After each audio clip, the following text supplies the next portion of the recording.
जय भोले शंकर, जय माँ पार्वती जी। भगवान शिव जी तथा पार्वती जी के चरणों में नतमस्तक होते हुए आप सभी का अपने चैनल में हार्दिक स्वागत करती हूँ, अभिनंदन करती हूँ। मित्रों, कहते हैं कि माता पार्वती जी भगवान शंकर जी को ही पति के रूप में पाना चाहती थी और इसके लिए वो घोर तपस्या कर रही थी। उनकी इस अनवरत तपस्या और शिव जी के प्रति अगाध स्नेह को देखकर सभी देवताओं को उनके प्रति दया आ गई और उन्होंने भगवान शंकर जी से देवी पार्वती जी की मनोकामना पूर्ण करने के लिए प्रार्थना की। देवताओं की प्रार्थना और पार्वती जी का अपने प्रति स्नेह और श्रद्धा भक्ति भाव देखकर पहले शिव जी पार्वती जी की परीक्षा लेनी चाहिए और उन्होंने सप्तऋषियों को पार्वती जी के पास भेजा। सप्तऋषियों ने पार्वती जी के समक्ष भगवान शिव के हजारों अवगुण बताए और उन्हें हर तरह से भगवान शिव जी के प्रति विपरीत बातें बताकर उनका मन शिव जी से विमुख करने की कोशिश की, लेकिन सब कुछ व्यर्थ था क्योंकि पार्वती जी को शिव जी के अलावा और किसी से भी विवाह करना स्वीकार नहीं था। जब शिव जी को ज्ञात हुआ कि वह किसी भी प्रकार सिर्फ मुझसे ही विवाह करना चाहती हैं, तो वह विवाह से पूर्व स्वयं भी अपनी पत्नी को लेकर आश्वस्त होना चाहते थे।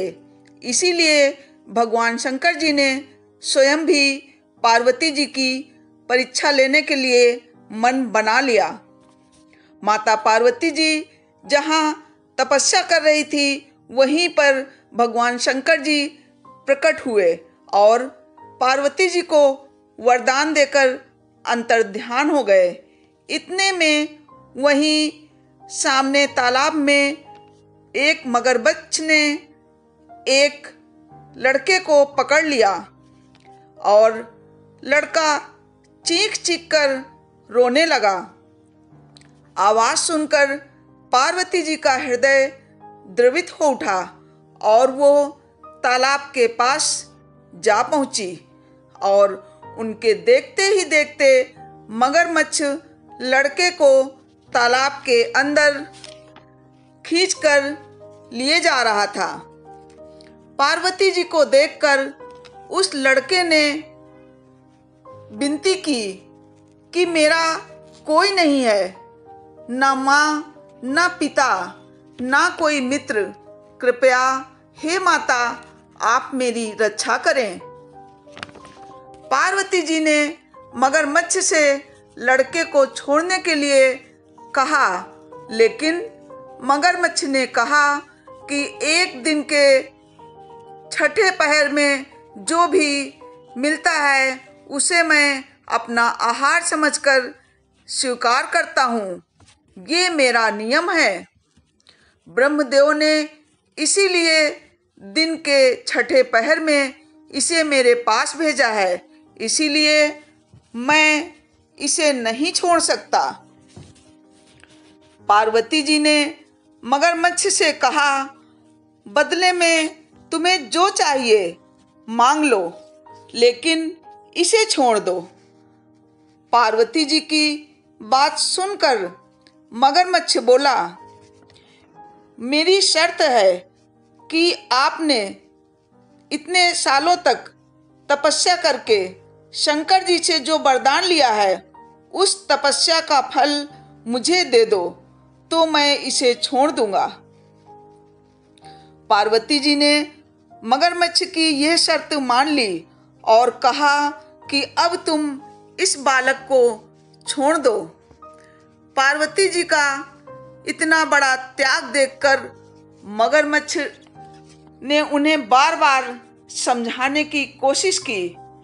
उसने कहा, हे देवी, आवेग या जोश में आकर फैसला मत लो। तुमने हजारों वर्ष तक तपस्या करने के पश्चात यह फल प्राप्त किया है। वर्षों तक ऐसी तपस्या करना देवताओं के लिए भी कठिन है, संभव नहीं है। लेकिन पार्वती जी अपने संकल्प पर अडिग थी। उन्होंने कहा, मेरा निश्चय अटल है, मैं तुम्हें तपस्या का फल देती हूं, तुम इसका जीवन दे दो। पार्वती जी की यह बात सुनकर मगरमच्छ ने तप का दान पार्वती जी से संकल्प करवाया। जैसे ही पार्वती जी ने तप का दान किया, वैसे ही मगरमच्छ का शरीर तेज से चमकने लगा। मगरमच्छ बोला, हे पार्वती जी, तुमने अपनी संपूर्ण जीवन की तपस्या का फल इस बच्चे के लिए न्यौछावर कर दिया, और मैं देखो तपस्या के प्रभाव से कितना तपस्वी बन गया हूं। तुम चाहो तो अब भी अपनी भूल सुधार सकती हो। पार्वती जी ने कहा कि मैं तपस्या तो और कर सकती हूं, लेकिन यदि तुम इस बच्चे की जान ले लेते, इसे खा जाते, तो इसका जीवन इसे दोबारा नहीं मिल पाता। पार्वती जी के देखते ही देखते वो बालक भी गायब हो गया और मगरमच्छ भी अदृश्य हो गया। पार्वती जी ने सोचा कि मैंने तो तप का दान कर दिया था और अब फिर से तपस्या आरंभ करती हूँ। और पार्वती जी ने फिर से तप करने के लिए संकल्प कर लिया।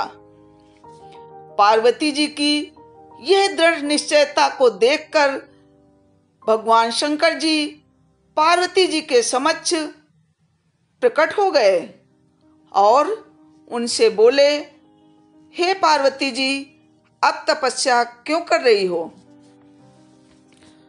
पार्वती जी ने पिछला सारा वृत्तांत शिव जी को बताया तो शिव जी मुस्कुराते हुए बोले कि मगरमच्छ और बालक दोनों रूपों में मैं ही था।